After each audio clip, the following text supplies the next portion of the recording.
زندگی آزمائشوں کا سمندر ہے، کسی سے لے کر آزمایا جاتا ہے تو کسی کو بے تحاشا دے کر آزمایا جاتا ہے۔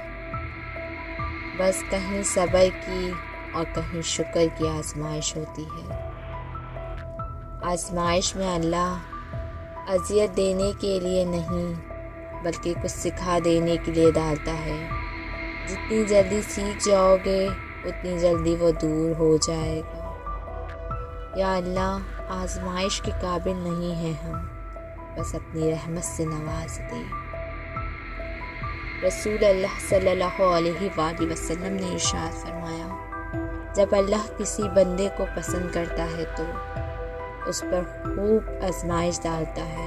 قابل نفرت ہیں وہ رشتے جو بات بات میں آزمائش لیتے ہیں۔ ان پسند چیز سے ہی تو آزمائش کی شرافت ہوتی ہے۔ یہ آزمائش کچھ ہی وقت کی ہے، پھر وہی ہوگا جو تمہاری دعا میں ہے، اور تمہاری آزمائش صرف تب تک ہے جب تک تم صبر نہیں کر لیتے۔ میں آدم ذات ہوں مولا، تو مجھ کو جانتا ہے کہ زیادہ آزمائش میں جنت ہار جاؤں۔